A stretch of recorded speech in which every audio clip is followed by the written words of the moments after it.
rubbing with Oxy-Dry. And actually, I was in this house just a couple of months ago, getting it cleaned up for the elderly gentleman, and then since then he's been spilling his pop everywhere. And again, I did a video on this, so I'll try to remember to put the date that I posted it, so you can go and take a look back at that one if you wish. But anyway, he just moved out of here to a care facility, or a seniors facility, I guess. And they just sold the place. He was just telling me they sold it in a day.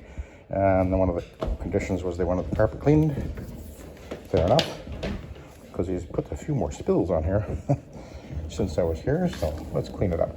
And as you can see, this is my backup machine, which I did a couple of videos in the weekend where I got this machine set up and ready to go. I had to switch the tank. Turned out the tank that I had on here had a split in it, so I had to change that and the valve and things like that. So anyway, let's give it a try.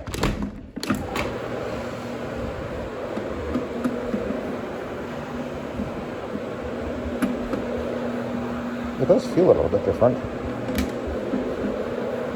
Balance is slightly different. The tank is actually a smaller tank, but yeah, feels fine. I can see on this one. I can see a little more easily when the solution goes down. You can see it moving. You watch that hose down there. And oh, the light. It's got my, this is an older version of the light, which is actually two little LED pucks that I did this, about 10 years ago. But anyway, I had to change that setup a little bit different. But it works. Just not as putting out as much light as the more modern version is. Anyway, you can see these spots, they're coming out without any effort at all. Of course, I was here a couple of months ago, and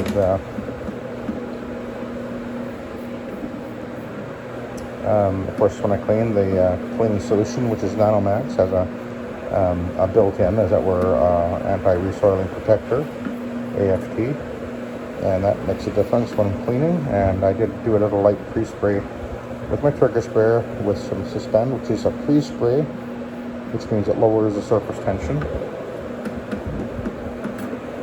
And as you can see, it's working exceedingly well.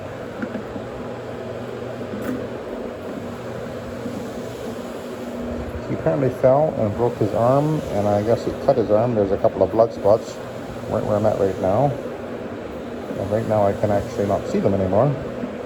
So maybe I'll just got them out. I did pre-treat those with some Proxy. And I've got a hog hair fiber pad on as usual. This is a nylon. Pretty old actually. It's probably at least 20 years old, I would guess. I'm not sure about that, but I think it is.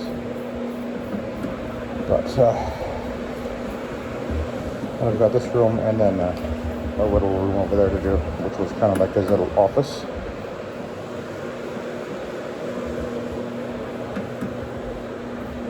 It's interesting how different this machine feels.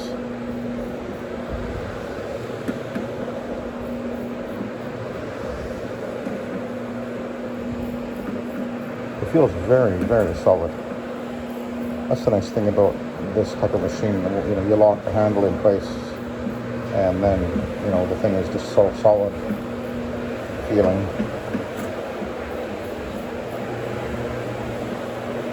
So I don't need to go out to the edges at all because, well, it just doesn't need it.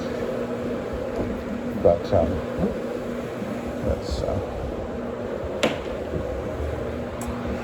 go over here a little bit more.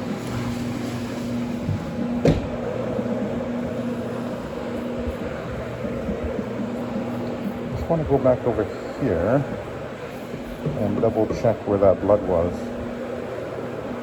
One thing about this machine is with this tank, I never did put a lid on here.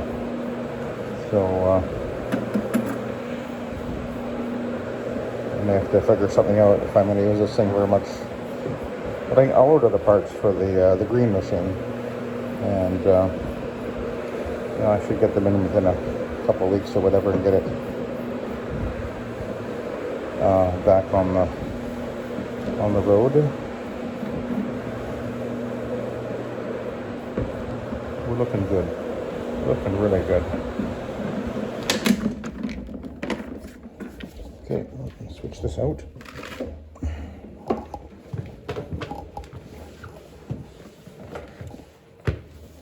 Actually, I'll use this and just mop the tile floor here a little bit.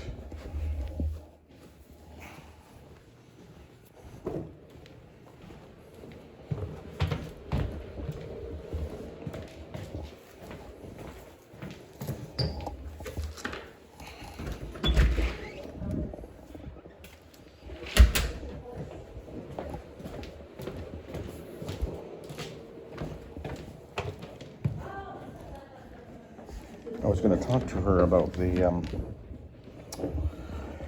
floor, the laminate floor in here, but the place is already sold, and I don't expect she's going to care about cleaning the laminate floor. It does need a clean for sure, but maybe I'll leave one of my brochures for the next folks.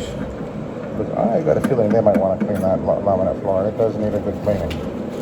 Unless, of course, they're going to just pull it out and replace it, but I don't know about that. Anyway, so we'll go over with the Iron Man pad.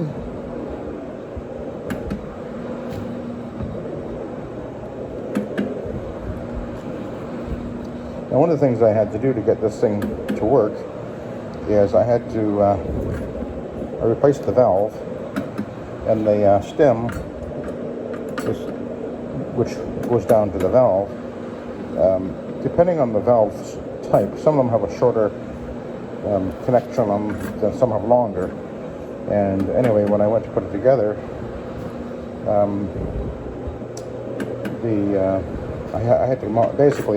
I had to make my own stem, which I had a couple of these rods around, and boy, these are getting expensive.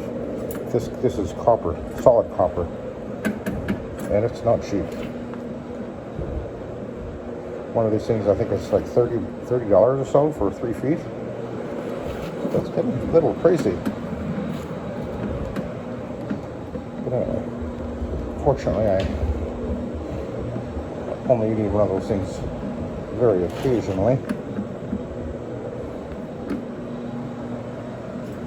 So I just take the rod and I just bend it to the way that I need it to be. I put a little kind of a hooky thing that hooks into the top of the valve where it sticks up, and then I just pull it up to figure out where I want it, and then bend it at a right angle, and we're good to go.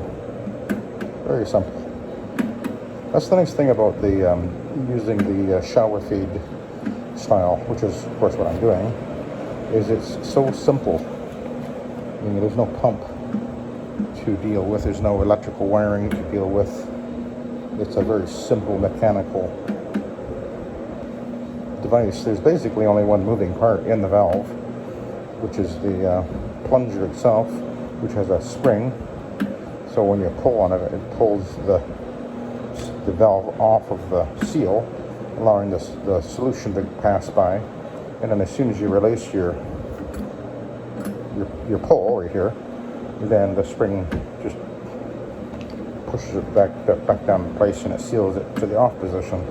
So it's a very, very simple, trouble-free, well, virtually trouble-free system. The only thing that can occasionally happen is once in a blue moon, you might get something that would jam in the valve itself, like maybe a carpet fiber or something like that, and that's happened. And that's why I always suggest that you put a shut-off valve. So when I'm done with it, I turn it to the off position, so that if that valve was dripping and I didn't realize it, it won't sit there and drip on the floor when I'm parked the machine and do something else on, in their home or whatever, and you don't want to be dribbling all over the place. But anyway, things are looking good. This light is actually not bad. It's two, you can see them right there. They're two rectangular or square, like pucks.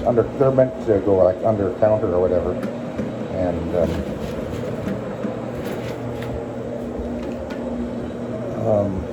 And they work. It came in a 3-pack. I bought that like 10 years ago or so, I think. And they work. I think I've got to go behind that door yet. Did I go behind the door? I think I did. But I just did again. So we'll just make sure we go over this little spot right here. And then, anyway, at the back of the machine, actually I was in a bit of a rush. I had to get this thing on the road, so I just had, there's the transformer and the connection and everything's inside that tube of, well, vacuum hose. So that kind of keeps it, at least cleans it up a little bit.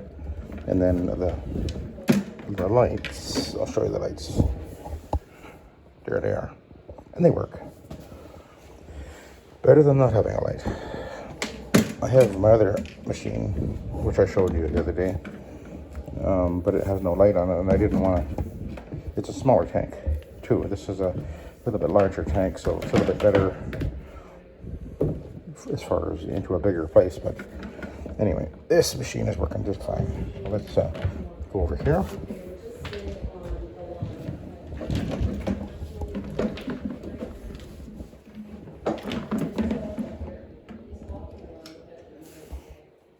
There's only a couple little spots on here, so I don't think I need to do a pre-scrub. Let's have a look at the pad. Oh, see, that's not bad. See, it was cleaned a couple months ago, so there's very little soil coming off of it, which is pretty much what I would expect. And we have a couple of spots right here. I think that was the only place I saw any stains. Nope. Maybe a couple right here. Okay, let's we'll clean this one.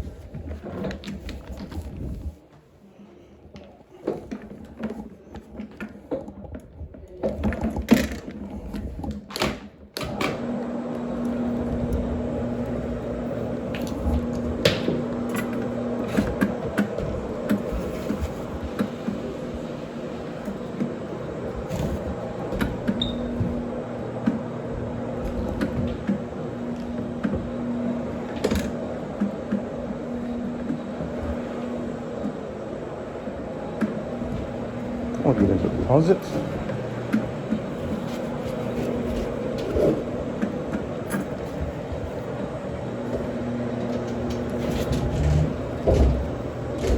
And I'm cleaning this, my normal Nanomax mix, 2 ounces per gallon.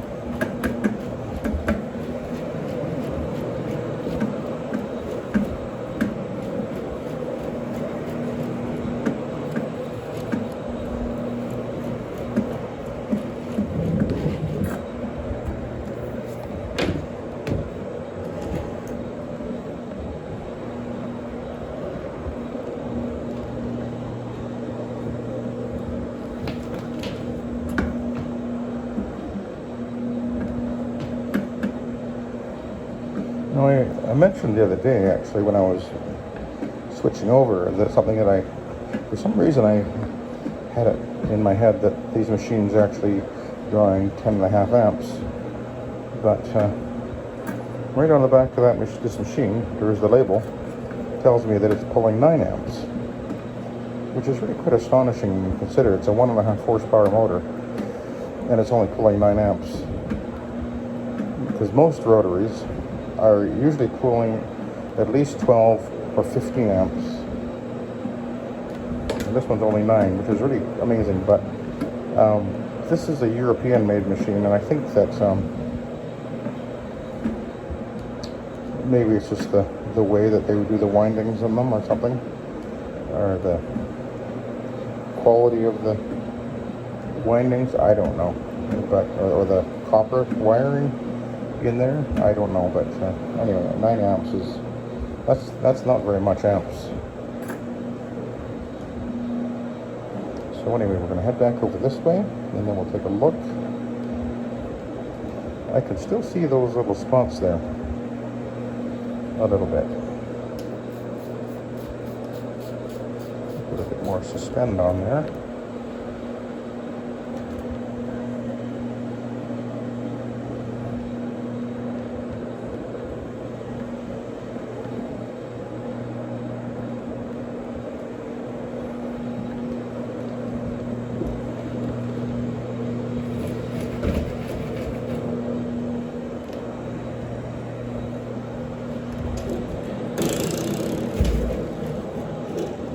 Okay, let's have a look at this.